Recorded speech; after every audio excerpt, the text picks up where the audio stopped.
topics and opinions expressed on the following show are solely those of the hosts and their guests and not those of W4WN Radio, its employees, or affiliates. We make no recommendations or endorsements for radio show programs, services, or products mentioned on air or on our web. No liability, explicit or implied, shall be extended to W4WN Radio, its employees, or affiliates. Any questions or comments should be directed to those show hosts. Thank you for choosing W4WN Radio.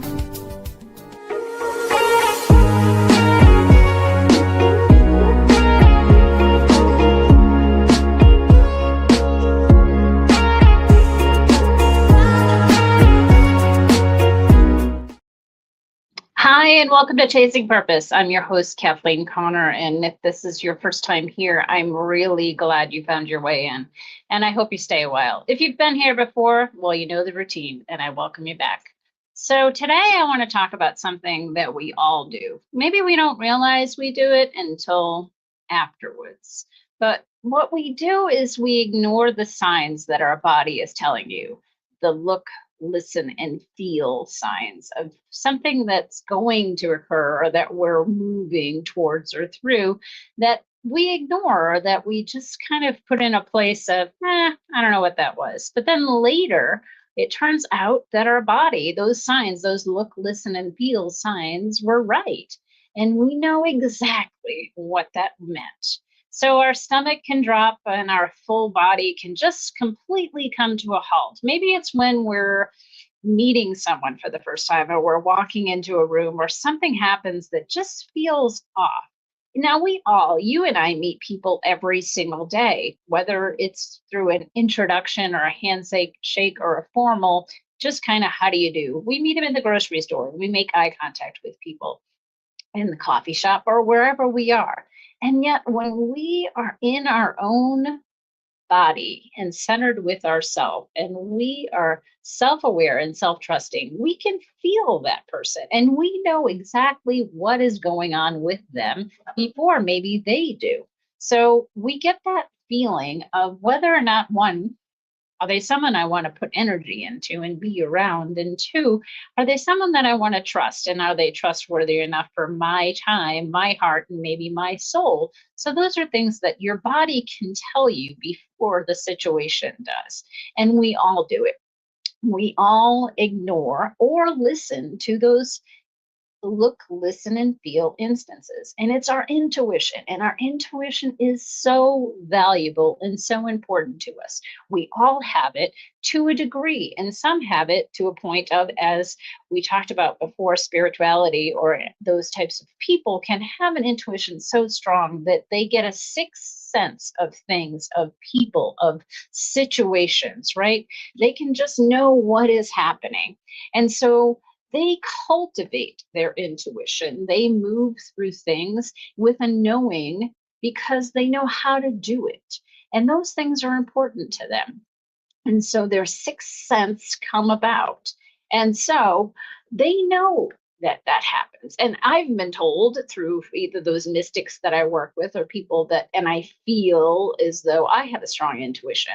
I feel as though and have been told that if I work on it, if I educate myself, and if I really listen to my intuition, that perhaps I can become somewhat of a mystic or somewhat of a more spiritual person than I am. And I think that that's great too. People have to want it, but they have to listen to their intuition.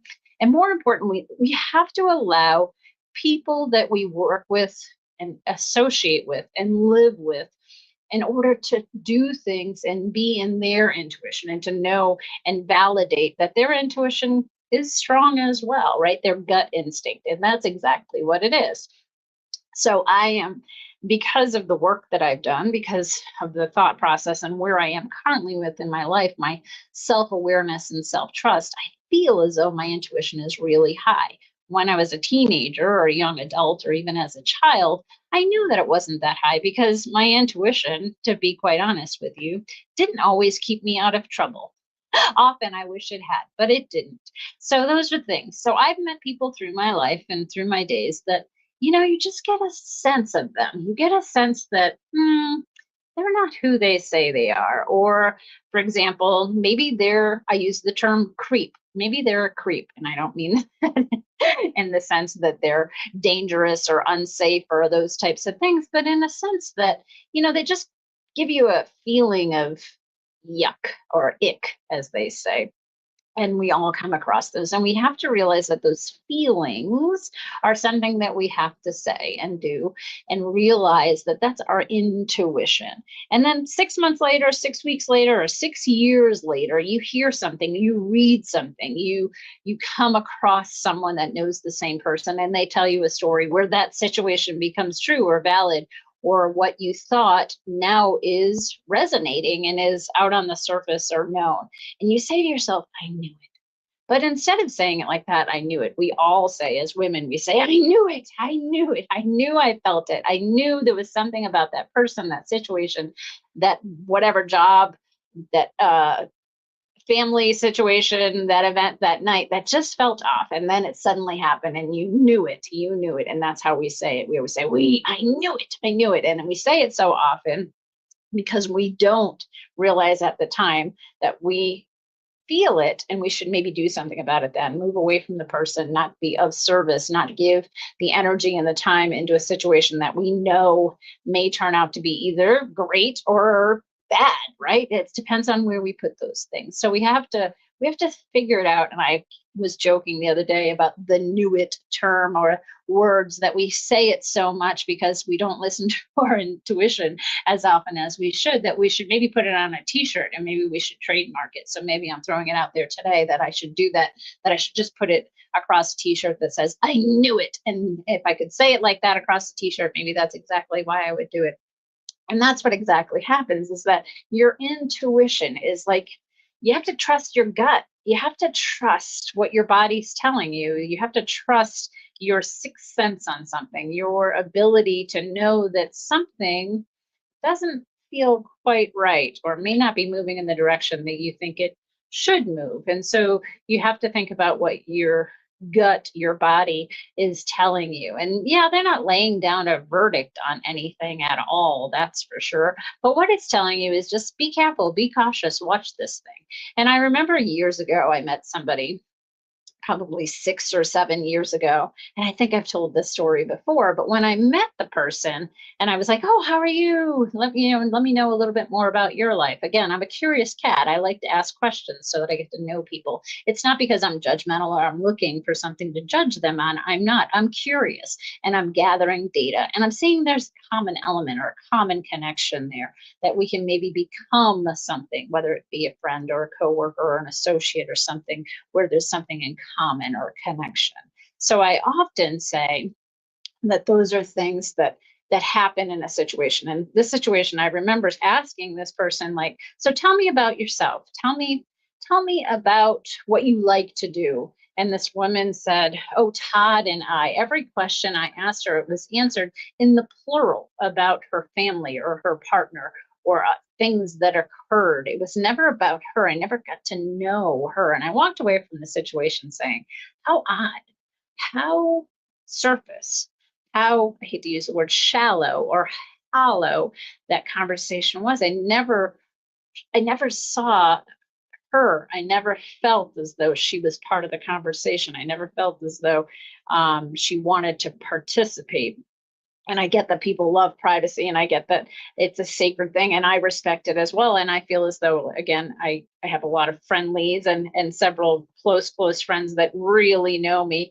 But I am a private person. It may not seem it because I share some stories on a weekly basis, but I am a private person. Not everybody knows me. But I certainly, if I'm asked a question, I will answer it for myself and not for the collective unit or for someone else, I guess. And I think we do that as parents. I'm going to caution you. I remember when I was with my son, a young son, and maybe 4 or 5 years old, and someone would ask him, what he likes to do.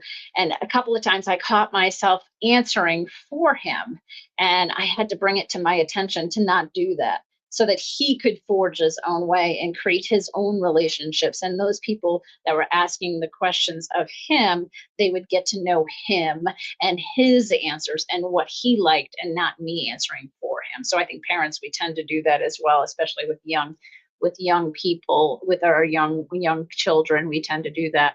So we have to be careful of what we're doing. So our intuition, I had a great time with this topic because it's not about the mystical, the magic that we can all go into if we hone our intuition. It's about those flashes. It's about those instincts, those things that just tell us something when we're having a conversation or we're in a room. Now, in my professional career over the years, I interviewed or talked to thousands of people in my career, and one-on-one sessions or multiple sessions or panel sessions or whatever they were.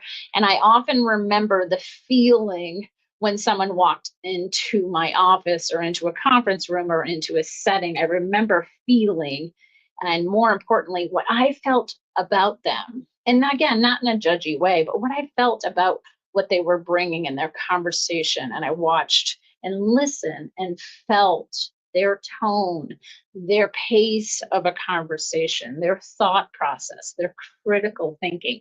Those were all things as an interviewer or a person that sat on a panel that I was looking for in an individual for that specific situation.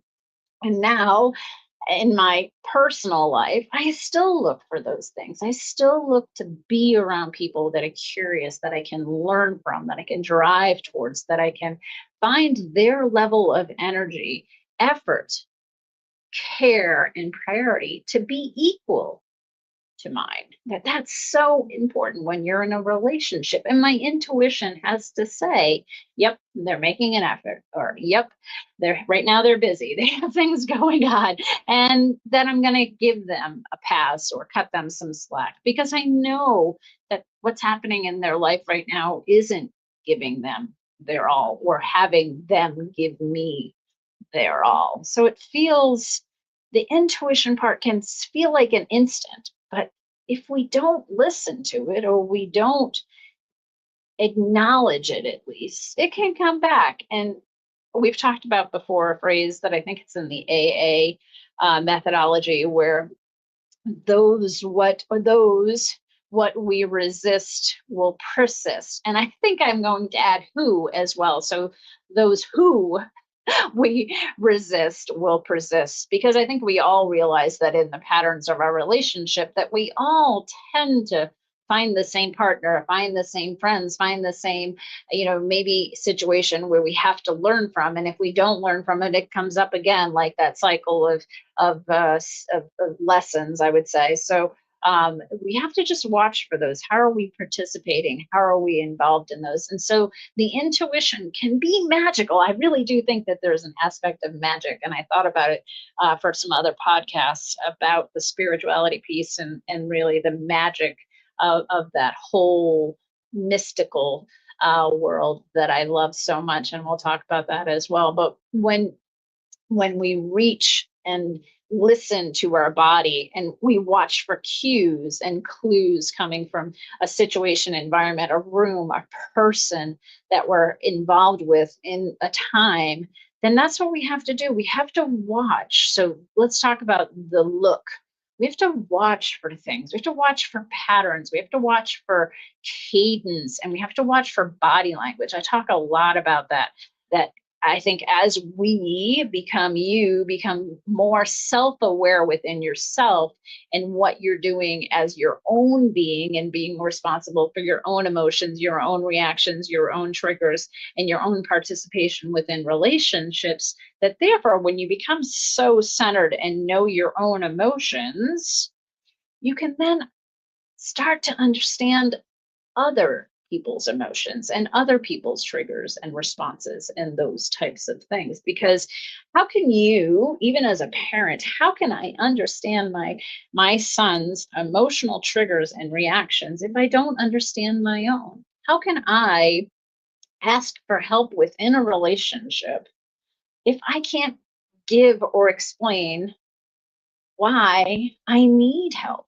why it's important for me if I can't share something that hurt me or something that affected me in either a positive or negative manner, to the degree that it's understood in a calm, compassionate, and kind manner, then how can I expect the person to learn what my needs are and what my wants are within that relationship, no matter what the relationship, whether it's emotional or physical or professional, right? How can I come to the table if I don't bring the tools I need, right? We talked about that as I talked about my mother and understanding that she wasn't the mother that I wanted or needed as a child, not because my needs were too much. It's because she didn't have the same tools that I wanted her to work with. That I say, I brought a model airplane to the table. Again, just a hypothetical situation. Didn't do a lot of model building when I was a kid. My brothers did, but and if she came to the table with her sewing machine, it's both crafts, both can keep ourselves busy, both could be using our creative experience in our hands and have some gratification on what we were building, but not the same kind of place for us to be. Again, no wrong or right, just not where I needed things. So we have to look for things. So when you're in conversations, when you're centered with yourself and you're self-aware and self-trusting, watch and listen and look around. Watch somebody, again, without judgment, about how they're presenting themselves when they're talking to you. Are they getting too close to you? Are they in your hula hoop? Are they a creep, right? Are they somebody that you just don't feel like you want to be around? Your body will tell you those things. Your body will shift you into a different situation or in a different physical area when it feels unsafe, or that you don't want to be around somebody that's toxic or unhealthy or just not have the right energy or the right emotional baseline, right? If you or essence, I guess we talked about that too. If someone has a different level of emotional baseline, and again, I'll use numbers 1 to 100, and your emotional baseline that you're seeking within a conversation or you're wanting, because that's where you are, is a 60, again, just an arbitrary number, is a 60, but yet you're trying to have a conversation on whatever the day, the time, the work, the situation, the children, anything, and their emotional baseline is a 40 or a 20, you're not going to get the same feeling or reaction or the same level of energy from them as you are with someone who is closer to your 60 baseline. It's just not where it is, right? So again, without judgment, you just bless them and you say, I understand where you are, but I'm moving on, right? In those situations, I've met people over the years that, yeah, I want to like them more, and not like them that I don't like them, but I can't have the depth of conversation. I can't have the depth, the curiosity, the feeling that they aren't even interested in a conversation or in anything that brings a relational characteristic to that certain instance or that certain friendship or the relationship. And those are hard things. I had a situation years ago when somebody asked me about somebody and said, oh, well, they think that you don't like them. I liked them fine. They don't have qualities or that emotional baseline or the um the level of essence or energy that I look for when I want to spend my time, when I want to be around people, when I want to invest into something, a conversation. Our time is limited. That's what we have. What we have is just limited here on the earth. And if someone is draining or they don't want to participate for whatever reason, whether they believe it's their privacy or whether they believe that, they just don't have that oomph to create or to continue in a conversation or cultivate a conversation, then I'm not going to drag it out of them. I'm just going to be polite and just not put my energy where they are. That doesn't work for me. And so it's not that I'm being mean or I'm choosing not to be friends with them. It's hard to be friends with someone when they don't reciprocate. It's hard to have any kind of relationship when the person doesn't reciprocate, when things are so unbalanced that one person is doing more of the effort than the other, more care, more priority. They're putting people in a different situation than you're being put in. It becomes draining, it's exhausting, and you have to stop doing those things. And so your intuition kicks in and tells you that something's not right. It tells you that things that maybe someone's, I wouldn't say that they're not being honest. People have all levels of honesty, I would say. Everybody thinks that they're honest and no one lies. But omission can be a form of lying, right? You can tell when someone is not being 100% truthful by the words that they choose, by how they participate in conversations. And I listen and I watch for that. So again, we look for things. We look for how people stand in a situation. I do. You look for people for situations, and we don't call them out. It's just a data point. It's just something we gather. We can tell when people are approachable. Our instincts will tell us when people are approachable or not. Our instincts tell us before that person's body language does. We can feel it. We can feel it when we're passing someone in the hallway or in the grocery store, whether you or they want you to say hello to them and continue a conversation with them. If they don't, you could feel it before you ask them or you get involved in that situation.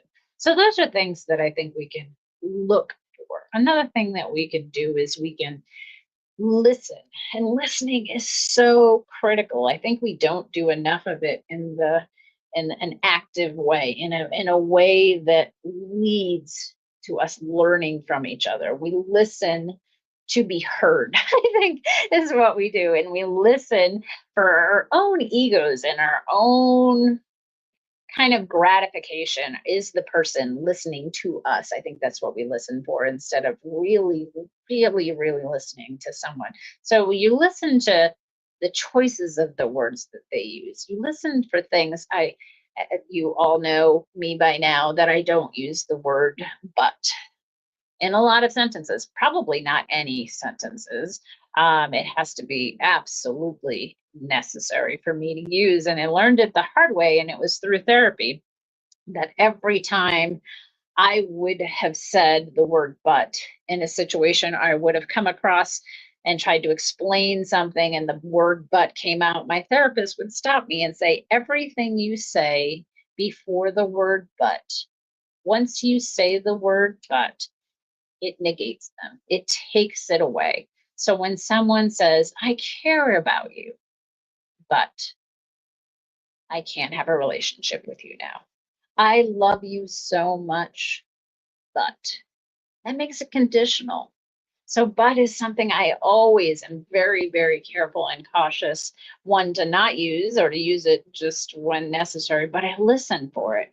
I listen how people insert it into conversations and how it really does matter. It really isn't something that people are aware of. And that maybe that word but is a sense of honesty or a sense of authenticity of what they are being and what they are saying. So be careful with words. So listen for things, listen for tone. My mother it didn't matter her words, it was her tone and how she said things. And so I am very careful. It does come back, and I can get triggered, but I'm very careful and cautious about the tone I use, especially with my son, that I try to have it come across loving and kind, even if it's an emphatic statement, even if it's something that I want to be sure that he hears me. I want to make sure that I say it in the right tone, because tone can hurt. Tone is that bell that can't be unrung, right? Tone can be more defining than the words itself. Tone can be hard, it can be difficult, and it can be hurtful. And I think we have to realize that, and realize our tone. So listen for things, listen for specific words, listen for people drawing us into conversation, listen for how we can be available, approachable into conversations and into relationships. So listen to those things, and listen to silence. I think I talked to my son about this today. We had a little bit of just, he was tired and he had got his braces off today. So we had a 7 o'clock doctor's appointment this morning, and he had a sleepover last night. So it was a late night for them. And he's a teenager. He was grumpy. And so his tone wasn't great. And so I was talking to him about, it's not what he says, it's how he says it. And volume, and this is not what happened today, he didn't yell or anything, or we didn't yell, but volume, people think that volume makes people listen to them. If they can't get their point across first nicely, then they add tone. And if tone doesn't work in the manner that they want it to, then they often add tone and volume. It just seems to step up. It exasperates right through that. So, and tone isn't always good or healthy or productive. And then adding volume to it, that makes it even worse, right? That makes it even heavier. No one's going to listen more intently and more collaboratively when the tone and the volume raise. So keep that in mind as well. Some of the other things that I look for when I'm having a conversation with people is their body language. Are they turned towards you? I often look at couples in a lot of situations, or conversation, people's body language when they're having conversations of how their bodies face each other, are near each other, are their shoulders aligned? When people hug, is it from the side? When I often said this when I was early in dating, I never wanted to be the couple, and I'm generalizing, when the husband was driving or the male was driving, was always that situation, and the female was looking out the side window. I didn't want that. I wanted when I was in a relationship, not that I didn't want I always wanted his eyes on the road, but I wanted the energy to feel like they were moving towards each other instead of one looking out, perhaps the side mirror to the places that maybe they were dreaming about. And so I never wanted that. So we have to look for things. We have to look for body language. And more importantly, we have to look and see how our body language is. Couple things that drive me crazy is when I'm talking to someone, I don't know what, if people just are unaware, but they keep their sunglasses on when they're talking to someone. And I think that that's off-putting. I think that if I can't see your eyes and see that you're looking at me, I'm not sure you're seeing me. I'm not sure you're listening to me. So that's important to me as well. Maybe just a little pet peeve that I have. So if I ever meet you on the street, you don't have to fully take them off, or you don't have to acknowledge it, but just just for a second, let me see your eyes. Let me know you're here. Let me know you're behind those dark lenses. Or nowadays, everybody has ear buds in their ears. And I see it all the time, especially in the grocery store, that we all wear earbuds. I do too. I listen to music constantly, or an audiobook or something in one ear. I always have one ear, and not always, but often have one ear in, especially if I'm in a store. But if someone comes up to me and approaches me, or someone I know, or someone in the store comes and talks to me or asks me a question about something, I physically and often make sure that they're aware that I shut whatever it is off, so that they know that they have my attention, or I take the earpiece out and put it back in its case, so that I'm being respectful to what they're saying, to the time that they're giving me and their energy that they're giving me. So those are things, again, that we need to look for. And not everybody knows this, and not everybody feels the same way that I do, but those are certain things that we can do to improve a connection, our conversation. Take your your sunglasses off, take the earpieces off. You have to take them off forever. It doesn't mean that if you talk to someone for 5 minutes, 20 minutes, or an hour, that they don't go back on the rest of the day. You're just respectful to their time, to their energy, and that you would want them to do that to you as well, to know that they're listening. So those are things. So that's the look. The listen is that as well, that we have to listen with intent, and we have to listen with the space and energy of giving pause, and not talking for our own energy and our own purpose. So those are things as well. So listen, so that you want to learn. I think that's one of the most important things. And I was telling you earlier, I didn't finish, but or some of the things I was telling my son this morning is about silence. And when you're listening, silence is powerful because it lets the person know that it's their turn. It lets the person know that you are there listening to them and that you're actively giving them their space to talk, to share their energies. You're not interrupting, you're not inserting, and you're not trying to convince anyone. So you're pausing, you're being silent, and you don't often or always have to fill space with words. It can be okay just left silently. And I tell that to him often, so that he knows that he doesn't have to have the last word in a conversation or an argument, that it's okay to let things go. And it's okay if you don't like how someone's this is the conversation he and I had today, that if he didn't like the way someone was talking to them or the tone that he was receiving, it doesn't mean that he then has to do it back to them. That it's okay to just let it pass. It's okay to it's not them winning, it's just you not participating. It's him not participating. That was what I was trying to show him, is that if a tone comes across or a volume or something comes across and you don't like it, you don't react with doing it back. It just increases the energy, the negative energy. So those are things that we have to do. We have to look, we have to listen, we have to feel. And I think we don't as a society and as human beings. It's such a shame because we are emotional creatures and we don't allow ourselves to feel. And I think we have to feel everything. We have to feel the room when we walk in it. We have to feel the energy of the situation and environment. We have to feel the energy and situation of the people that we're around, right? We have to know, and that's when intuition comes in most. I think it comes in most with the feel part. And I'm a very, very feeling person.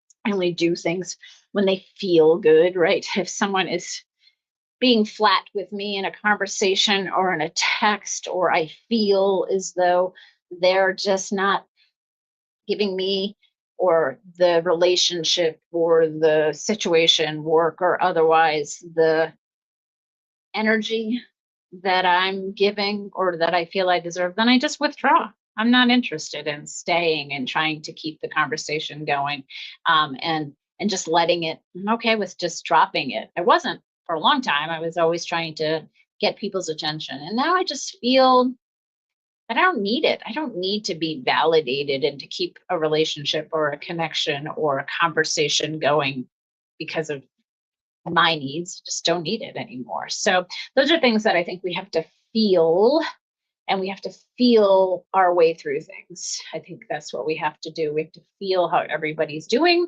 and how we're doing in a situation. When I walk into any situation or any environment, I do pause. I do feel how people are around me. I can feel their essence, their energy, their vibration. And I think when we all are centered, when you are centered and when you are self-aware and self-trusting, you can feel it too. You can sense when someone's off. I was in a restaurant or a store earlier picking up a smoothie, and some woman passed me and she was kind of huffy and in a hurry, and I just felt like, all right, well, that's fine. I opened up the door and held her door, and she walked right in front of me out, and that was fine. And that was her situation, her energy, her vibe, her essence, and I just acknowledged it. I was like, wow, she's in a hurry, kind of thing. And that's what it needs to be, is that you just acknowledge it. You just acknowledge the feeling. You just acknowledge the situation, that I don't have to control it. I don't have to stop her and ask her how her day is or any of that. I just let it go. I don't need it anymore. I don't need to bring people into my energy that are only going to suck it. So I'd like to just remember and remind you that intuition is huge, and it's huge for us. It's the look, the listen, and the feel of an environment, of a person, of a conversation, of a situation, of a professional and or personal relationship that we have. It's those three things. So your intuition is something, I believe that it's something that is so powerful that, again, I think if people want to cultivate their intuition.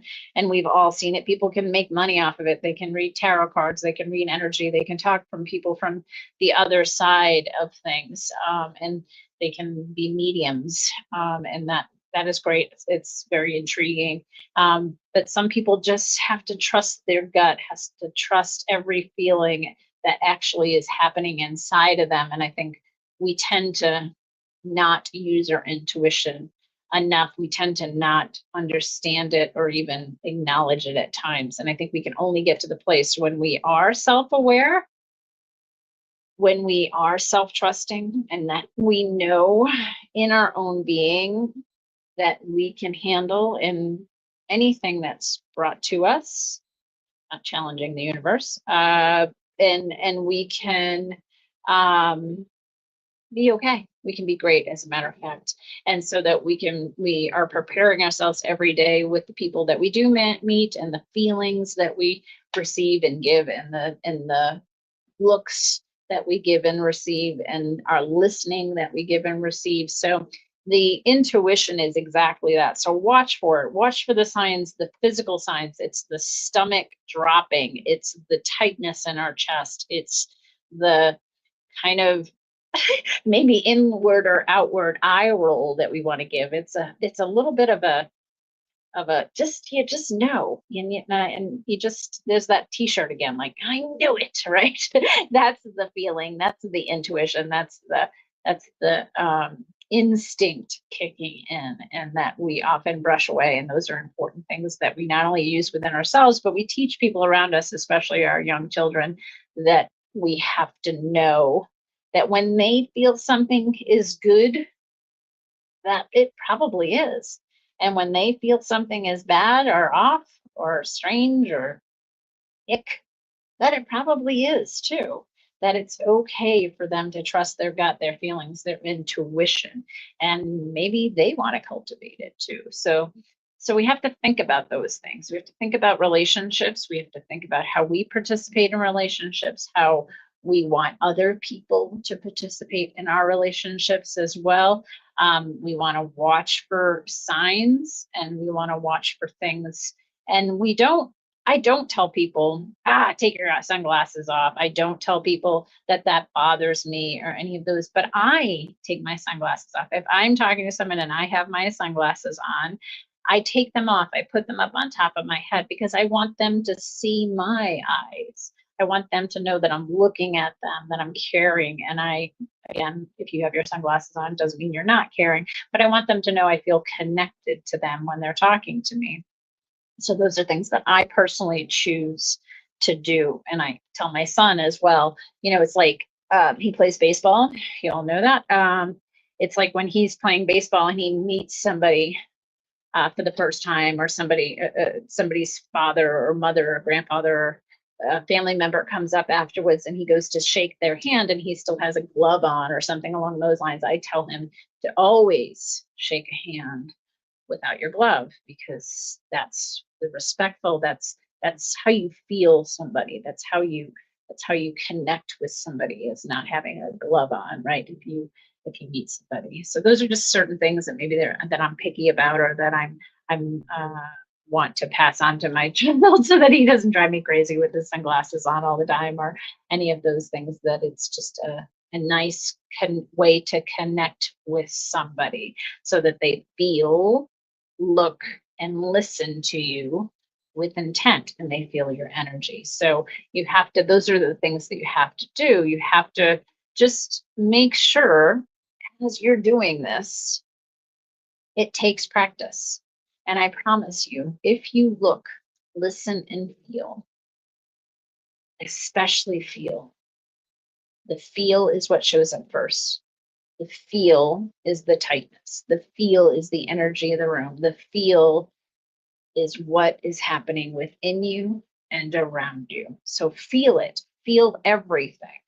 feel the emotions, feel this. I'll tell you something else that happened to me in therapy. As you know, you go through situations where you don't want to repress your feelings anymore. And so I feel my feelings. I feel the feels is what I say often when they come up. If I'm sad, I'm sad. I often cry. If I'm angry, I'm angry. My son will say, "Are you angry?" And I say, "If I'm angry, you'll know about it, because I'll tell you, I'll share with you what happened and what made me angry. I don't hold things in." And I had a conversation where I was crying one time, and someone sat next to me and said, "Don't cry, don't cry." And I actually stopped them and said, "No, it's important for me to cry. It's important for me to feel my feelings. It's important for me to deal with the emotion that I'm dealing with. It's more important and more useful for me to feel them than to box them away." And it was like an aha moment, like, oh, got it. They were trying to do the right thing. They were trying to fix the situation. They were trying to move away from this discomfort that I was feeling and maybe was in the room because I was crying. But that was the situation. I just said, it's okay. It's okay for me to cry. It's okay for me to feel my feelings. I worked hard. I paid a lot of money through therapy, and I worked a lot of years to get to that point where I'm so close to my emotional track that I want to feel every bit of it. And so um, I'm not 100% successful, but I'm proud of the progress that I have made, and you should be too. So we have to just trust the things that our intuition are telling us, they're showing us, that they're allowing us to feel. So look, listen, and feel your way through everything. Look for situations, listen for things, feel everything. And before you know it, you won't ever have to catch yourself 6 days, 6 hours, or 6 months down the road, or heaven forbid, 6 years, saying, "I knew it," in the way that we always do, because we're so close to the situation. When we look, listen, and feel our way through it, that we'll be trusting of ourselves and of our intuition, and therefore the people around us, enough to know whether or not to spend time with them, energy with them, and really our power with them, or not. So again, just catch yourself, make sure you know exactly what it is. It takes some time. I'm not always great at it, but take some time. Just look, listen, and feel, and cultivate your intuition, and cultivate it to a way that you feel safe with it every single day, and that you utilize it as a tool in your toolbox, that you utilize it as a skill and an ability that you have, because that's exactly what it is. It's the ability for you to understand, look, listen, and feel in a situation, and make sure that you're participating at the level and in the area that you want to participate in. I know that it's important for us to do that. Again, our time is valuable, and it's limited here, what we have on this plane, on this physical plane that we share. And so it's important for us to use it the best we can, right? If we're not in a healthy situation, or we're not in a healthy conversation, yeah, we can stay in there for a couple minutes, a couple seconds. We're not going to stay in there for 20 years or 30 years, because it's not going to serve us. And our intuition is going to tell us that over and over again. It's going to put us in situations and in learning cycles, or the loops that verify that, yep, you are stuck. You are doing the things that you said you wouldn't do continually, and you're continuing to give up your power and give it to someone else.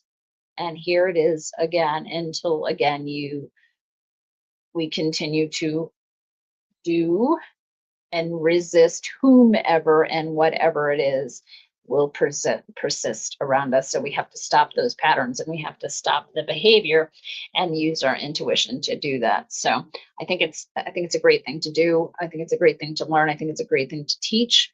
And I hope we can come back to it all the time, and just feel, look, listen into a room, into a situation, into a conversations, phone calls, text messages. I know people say, how can you infer a tone in a text? You can, you can, I can, everyone can. And that's what it is, especially if you're in tuned to yourself, and you're in tune to the person that sent it. But if you know your own emotions and how that landed for you, then you know that maybe that's how it was sent, right? There is a perceive, receive category or component that comes in. Did they mean to say what they actually wrote, or was the grammar correct, or was the tone there? But there is all of that in a text message. I believe, I feel, I listen, and I look for those things in text messages. I look for people balancing out within relationships that I have. I look for their participation, their effort, their care, and their priority, and where I fall within. And I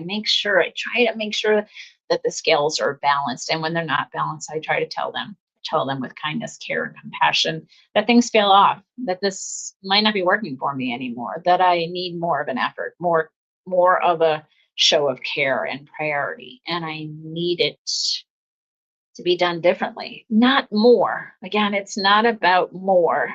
It's not about wanting more from people, wanting more from ourselves, from our children, all of those things. It's about wanting different. It's about having people show up differently. And more importantly, it's about us showing up differently. And I think it starts with our intuition. I think it starts with our gut instinct. And like I said, if I was a teenager and I had the gut instinct that I do now, which I probably did, I just didn't have the experience or the thought or the emotional maturity, certainly not that, to have it keep me out of trouble. I wish it did. And it gave me signs as I look back now about all the things that I could have avoided that were lessons learned. But as an adult and in this stage of my life, my intuition is pretty doggone strong, and I appreciate all the lessons I have learned to get it to this place. So it's my job as a parent to teach my son how to do these things at the age of his age, as opposed to the age that I was, right? It's the same thing I tell him about golf. Golf is an expensive sport and skill to learn as an adult, just like therapy, just like life.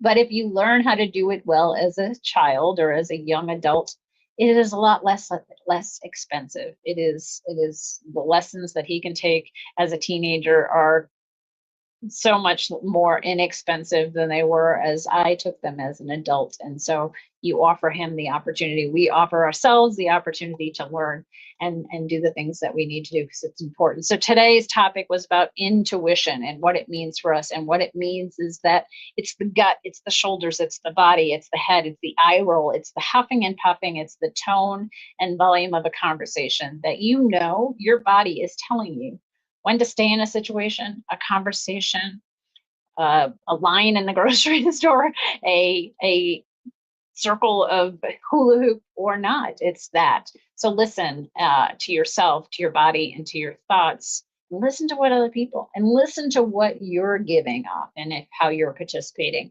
And if today's topic resonated with you today, and I hope it did, and this podcast resonated with you today, let's like it. Let's leave me a review and let's forward it on to other people so it can get out there for others to listen to. It's important work that we're doing. It's important that we grow within ourselves and we grow within a community and a culture, because if we don't break our own patterns and the patterns for what we're doing, our children and the future won't break it without them doing lots of work. So let's make it easier for everyone and break the patterns. And so use your intuition.